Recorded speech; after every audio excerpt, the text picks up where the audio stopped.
CPIM-ന്റെ കഴിഞ്ഞ ഇപ്പോൾ നിലവിലുള്ള കൗൺസിൽ പാർട്ടി ലീഡറായിരുന്നു സദാശിവൻ. 2 തവണ ഇതിനു മുമ്പ് അദ്ദേഹം കൗൺസിലറായി തെരഞ്ഞെടുക്കപ്പെട്ടിട്ടുണ്ട്. ഇത്തവണ ജന്മനാട്ടായ തടമ്പാട്ടായിൽ നിന്നാണ് അദ്ദേഹം തെരഞ്ഞെടുക്കപ്പെട്ടത്. മേയർ സ്ഥാനാർത്ഥിയായി സദാശിവനെയും അതേപോലെ തന്നെ ഡെപ്യൂട്ടി മേയർ സ്ഥാനാർത്ഥിയായി ഡോക്ടർ എസ് ജയശ്രീയെയുമാണ് LDF പ്രഖ്യാപിച്ചത്. ഇപ്പോൾ നമ്മോടൊപ്പം സദാശിവൻ ചേരുന്നു. ആദ്യം അഭിനന്ദനങ്ങൾ. പുതിയ ഉത്തരവാദിത്തമാണ് പാർട്ടി ഏൽപ്പിച്ചത്. അതിനെ എങ്ങനെയാണ് കാണുന്നത്? തീർച്ചയായും ആ ഉത്തരവാദിത്തങ്ങൾ എത്രമാത്രം പ്രാധാന്യമറിയിക്കുന്ന നല്ല ബോധ്യമുണ്ട്. അതുകൊണ്ട് തന്നെ പാർട്ടി ഏൽപ്പിച്ച ഉത്തരവാദിത്തങ്ങൾ വളരെ സത്യസന്ധമായി ജനങ്ങളുടെ താല്പര്യങ്ങൾ മുൻനിർത്തി പാർട്ടിയുടെ ഉത്തരവാദിത്തം എന്നുള്ള നിലയ്ക്ക് തന്നെ കണ്ടുകൊണ്ട് അത് പൂർണ്ണമായും നിറവേറ്റാനുള്ളൊരു പരിശ്രമമാണ് നല്ലതുപോലെ നടത്തുക. അതിൽ ഈ പട്ടണത്തിലെ ജനങ്ങളുടെ പിന്തുണ കൂടെ ആർജിക്കാനുള്ള എല്ലാ ശ്രമവും തുടക്കം മുതലേ എൻ്റെ ഭാഗത്തു നിന്നുണ്ടാവും. ഇത് 3-ാം തവണയാണ് താങ്കൾ കൗൺസിലറായി തിരഞ്ഞെടുക്കപ്പെടുന്നത്.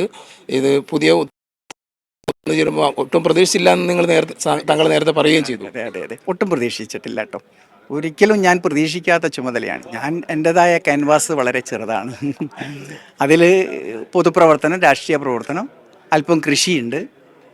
അങ്ങനെയുള്ള ചില കാര്യങ്ങളിൽ മാത്രം ആനന്ദം കണ്ടെത്തുന്ന ഒരാളായിരുന്നു ഞാൻ. പക്ഷേ അതിനേക്കാൾ വലിയ ഉത്തരവാദിത്വം അവിചാരിതമായി വന്നുപെട്ടു. പക്ഷേ എന്നിരുന്നാലും ആ ഉത്തരവാദിത്തങ്ങൾ നല്ലതുപോലെ നിർവഹിക്കാനുള്ളൊരു പരിശ്രമം എൻ്റെ ഭാഗത്തുനിന്ന് ഒരു പൊതുപ്രവർത്തകനാണ് എന്നുള്ളത് എനിക്ക് തന്നെ തുടർന്നും ആ മേഖലയിലാണല്ലോ ഞാൻ വർക്ക് ചെയ്യുന്നത്. അതുകൊണ്ട് തന്നെ ജനങ്ങളുടെ താല്പര്യത്തിന് വേണ്ടി പ്രവർത്തിക്കുക, പുതിയ കടമകൾ ഏറ്റെടുക്കുക എന്ന മനോധൈര്യത്തിലാണ് മുന്നോട്ട് പോകുന്നത്. എന്താണ് പ്രധാനമായും വരുന്ന ഭരണസമിതി മുന്നോട്ട് വെക്കുന്ന പ്രധാനപ്പെട്ട കാര്യങ്ങൾ എന്തെങ്കിലും? കോഴിക്കോട് കോർപ്പറേഷൻ എന്നുള്ള നിലയ്ക്ക് ഒട്ടേറെ പ്രവർത്തനങ്ങൾക്ക് നമ്മൾ അടിത്തറ പാകിയിട്ടുണ്ട്. വലിയ വലിയ പ്രോജക്റ്റുകൾ ഇപ്പോൾ നിലനിൽക്കുക. ആ പ്രവർത്തനങ്ങൾ മുന്നോട്ട് കൊണ്ടുപോകുക എന്നുള്ളത് പ്രധാനപ്പെട്ടത് തന്നെയാണ്. അപ്പോൾ അത്തരം കാര്യങ്ങളുടെ പൂർത്തീകരണത്തിന് ശ്രമിക്കണം. അതോടൊപ്പം പുതിയ കാലത്തെ ആവശ്യങ്ങൾ മനസ്സിലാക്കി പുതിയ കാര്യങ്ങൾ ഏറ്റെടുക്കാൻ കഴിയണം.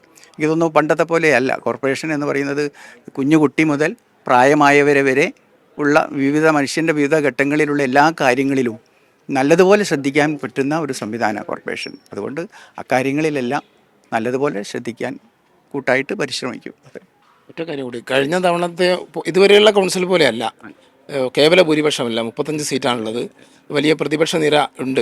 എങ്ങനെ മുന്നോട്ട് കൊണ്ടുപോകാൻ കഴിയുമെന്നാണ്? കഴിയുമെന്ന് തന്നെയാണ് വിശ്വസിക്കുന്നത്. കാരണം കോഴിക്കോട് പട്ടണത്തിലെ ജനങ്ങളുടെ താല്പര്യം ഒന്നേ ഉള്ളൂ, അതവരുടെ ക്ഷേമമാണ്. 2 കോഴിക്കോട് നഗരത്തിൻ്റെ വികസനമാണ്. ഈ 2 കാര്യത്തിലും എതിർപ്പ് നിൽക്കാത്തിടത്തോളം കാലം സമവായത്തിനുള്ള സാധ്യതകൾ വളരെയേറെയാണ്. ആ യോജിപ്പ് ഉണ്ടാക്കാൻ കഴിയുന്നത് തന്നെയാണ് ഞാൻ കാണുന്നത്. മറ്റ് വിവാദങ്ങളുള്ള പ്രശ്നങ്ങളൊന്നും, അങ്ങനെയുള്ള പ്രശ്നങ്ങൾ വരുമ്പോൾ അല്ലേ നമുക്ക് അങ്ങനെ ഒരു ശ്രദ്ധ വേണ്ടുന്നതും. അത്തരം കാര്യങ്ങളിലേക്ക് വരില്ല. ഇന്നത്തെ ഒരു പ്രത്യേക പരിസ്ഥിതി മനസ്സിലാക്കി അതിനനുസരിച്ച് ഭരണം മുന്നോട്ട് കൊണ്ടുപോകുന്നതിൽ എല്ലാവരെയും കൂട്ടിയോജിപ്പിക്കുക എന്നുള്ളതാണ് പ്രാധാന്യം. ആ കാര്യത്തിന് ഞാൻ അങ്ങേയറ്റം പ്രാധാന്യം കാണുന്നു. അതാണ് എൻ്റെ വിജയം.